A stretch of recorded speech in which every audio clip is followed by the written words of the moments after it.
मैंने तय किया है अब मैं इस माहौल के अंदर चुनाव नहीं लड़ूंगा।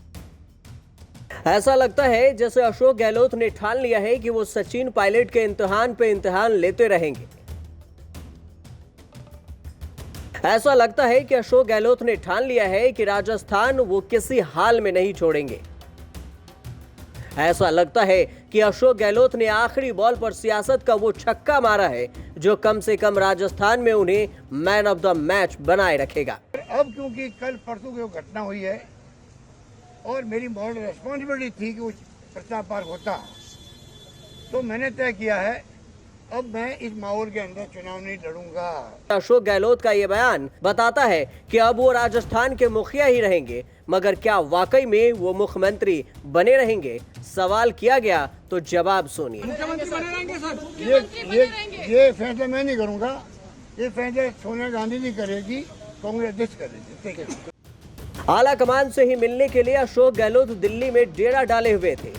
जब वो सोनिया गांधी से मिलने जा रहे थे तो उनके हाथ में ये कागज था।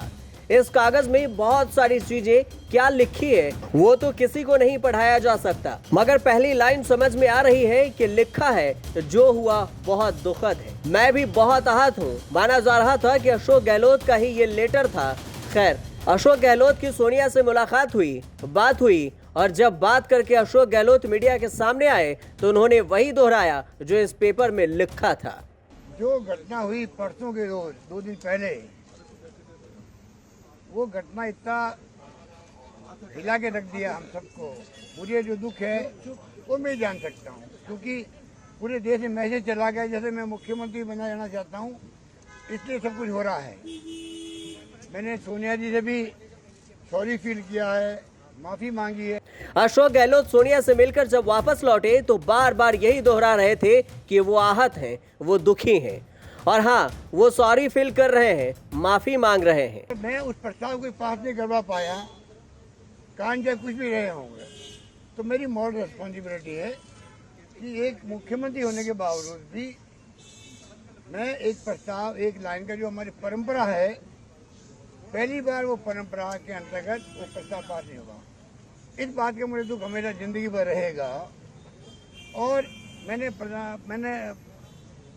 सोनिया जी से भी सॉरी फील किया है कि मैं उस काम में कामयाब नहीं हुआ। अब अशोक गहलोत ने अध्यक्ष पद से किनारा कर लिया, सोनिया गांधी से माफी भी मांग ली। अब सवाल ये कि अध्यक्ष तो नहीं बनेंगे गहलोत, मगर क्या राजस्थान का मुख्यमंत्री बने रहेंगे? Already told, Congress president is going to be a neutral in this election. Let us wait for the nominations. We will get a clear-cut picture tomorrow evening. No, I cannot say anything. That decision of Chief Minister of Rajasthan will be decided by the Congress president within 1 or 2 days. That's all. Ashok Gehlot के समर्थक दबी जुबान में विद्रोह की बात कर रहे हैं। आप किसी तरह का षड्यंत्र करेंगे तो यहाँ के एमएलए जो है वो बर्दाश्त नहीं करेंगे, ये हम आपसे निवेदन करना चाहते हैं। अशोक गहलोत गुट राजस्थान के पर्यवेक्षक अजय माकन से बहुत नाराज है। मतलब ये कि अगर अशोक गहलोत के पक्ष में आला कमान ने फैसला नहीं किया तो राजस्थान की लड़ाई और बड़ी हो सकती है। मगर अशोक गहलोत समर्थक ये भी कह रहे हैं कि अशोक गहलोत सोनिया गांधी की कोई भी बात नहीं टाल सकते। अशोक गहलोत जी ऐसे व्यक्ति हैं, यदि सोनिया गांधी जी उनसे कुछ भी कहेगी तो वो उनकी कोई बात टाल नहीं सकते। वो मैंने उनके खुद के मुंह से सुनी है कि मैं मैडम को कोई भी चीज मना नहीं कर सकता, ये मैं जानता हूँ। फिलहाल अशोक गहलोत जो चाहते थे वो हुआ है, और कल सचिन पायलट भी जब सोनिया गांधी से मिलकर बाहर आए तो उन्होंने भी खुलकर कुछ नहीं बताए। देखना बाकी है कि अशोक गहलोत की जादूगरी एक बार फिर चलेगी और सचिन पायलट के हिस्से में अभी भी सब्र ही आएगा। ब्यूरो रिपोर्ट, राजस्थान तक।